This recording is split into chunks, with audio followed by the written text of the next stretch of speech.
2020년 한국 시장, 대체 어디에 투자해야 할지 고민 많으시죠? 오늘 이 시간을 통해서 한 전문가의 아주 날카로운 분석을 바탕으로 여러분만의 투자 로드맵을 한번 같이 그려보는 시간을 갖겠습니다. 꼴찌에서 1등으로. 와, 이 한 문장. 이게 바로 지난 한 해 동안 한국 주식시장이 보여준 정말 한 편의 드라마 같은 이야기를 딱 요약해주는 말입니다.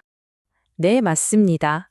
작년에 전 세계에서 거의 꼴찌 수준이었던 코스피가 글쎄요, 무려 70% 이상 급등하면서 세계 1위로 우뚝 섰습니다. 아니, 대체 어떻게 이런 일이 가능했을까요? 그리고 더 중요한 거, 앞으로는 시장이 어디로 갈까요? 지금부터 같이 한번 파헤쳐 보시죠. 자, 그럼 이 어마어마한 반전 뒤에는 도대체 뭐가 있었을까요? 전문가들은요, 이게 그냥 운이 좋았던 게 아니라 아주 강력한 세계의 엔진이 동시에 막 돌아갔기 때문이라고 분석합니다. 네, 바로 이겁니다. 첫째는 정부의 친시장 정책, 둘째는 전 세계를 휩쓴 AI 붐, 그리고 마지막으로 글로벌 유동성 급증. 지금 보시는 것처럼 이건 진짜 우연이 아니에요. 정책, 기술, 돈. 이 세 가지 거대한 흐름이 딱 맞아떨어지면서 완벽한 시너지를 만들어낸 거죠. 그런데 이 세 가지 엔진 중에서도 이 모든 랠리를 앞에서 끌고 가는 그야말로 메인 엔진이 있습니다. 뭐 다들 예상하셨겠지만요. 네, 바로 반도체입니다. 전문가의 분석은 아주 명확해요. 이 반도체 랠리 적어도 2026년 상반기까지는 계속될 거다. 이겁니다. 이게 뭘 의미하냐면요. 우리가 지금 완전히 새로운 투자 사이클, 그야말로 초입에 딱 들어섰다는 아주 강력한 신호라는 거죠. 여기서 진짜 중요한 변화가 보입니다. 투자의 무게중심이 완전히 이동하고 있어요.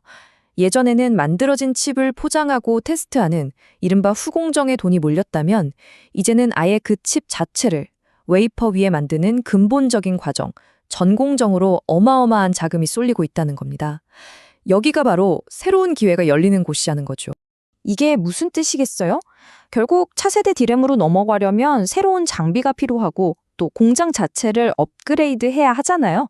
그러니까 뭐 시각 장비, 세정 장비, 아니면 클린룸이나 배관 같은 핵심 시설을 공급하는 회사들한테는 정말 엄청난 기회가 열리고 있다는 뜻입니다. 자, 물론 반도체가 지금 시장의 주인공인 건 맞습니다. 근데 이야기가 여기서 끝나면 재미없죠. 전문가가 반도체 말고도 그에 못지않은 엄청난 잠재력을 가진 새로운 성장 동력 세 가지를 더 짚어주고 있습니다. 그 첫 번째가 바로 이겁니다. ESS, 에너지 저장 시스템이죠. 우리가 보통 2차 전지하면 전기차만 떠올리잖아요. 그런데 진짜 이야기는 이제 전기차가 아니라 바로 이 ESS에서 시작된다는 겁니다. 왜냐하면요, 요즘 AI 데이터 센터가 엄청나게 생기잖아요. 근데 얘네들이 전기를 어마어마하게 먹어요. 그것도 아주 안정적으로 공급받아야 하거든요. 바로 이 수요 때문에 ESS 시장이 구조적으로 성장할 수밖에 없다는 거고, 이 흐름은 적어도 2027년까지는 쭉 이어진다는 전망입니다. 자, 두 번째 성장 동력은 뭘까요? 이건 AI의 다음 단계를 보여주는 건데요. 바로 피지컬 AI라는 개념입니다. 이게 뭐냐면 자율주행차나 휴머노이드 로봇처럼 AI가 그냥 머릿속에만 있는 게 아니라 실제 세상에서 움직이는 걸 말해요. 더 이상 무슨 공상과학 영화 얘기가 아니라는 거죠. 그리고 최근에 엔비디아 CEO가 현대차 회장을 만난 거, 이거 아주 의미심장한 신호입니다. 한국 기업들이 이 피지컬 AI의 한가운데에 서 있다는 뜻이니까요. 그리고 마지막 세 번째 기회, 이건 좀 의외의 곳에서 나옵니다.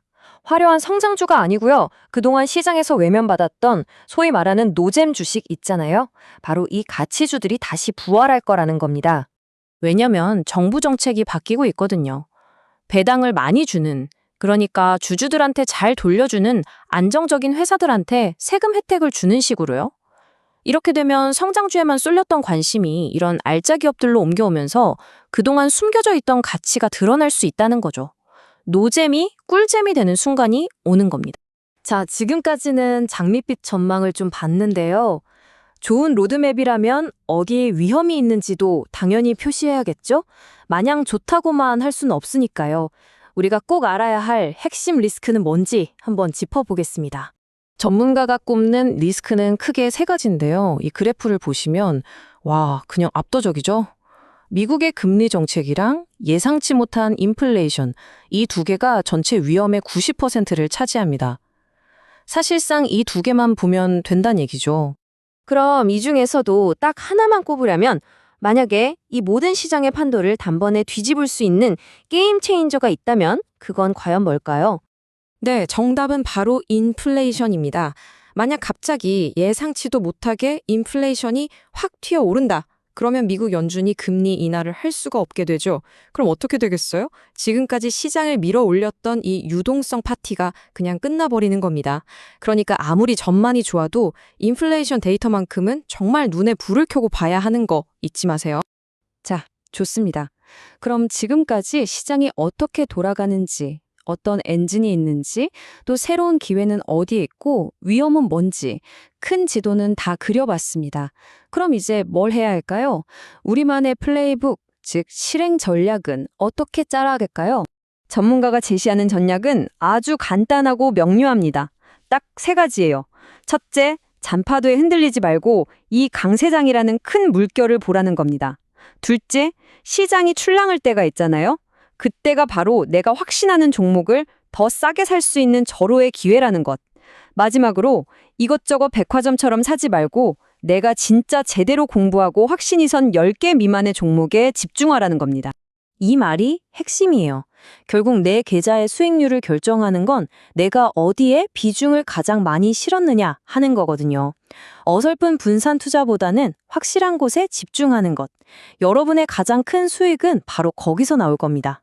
그리고 이 모든 긍정적인 전망을 뒤에서 든든하게 받쳐주는 게 또 있습니다.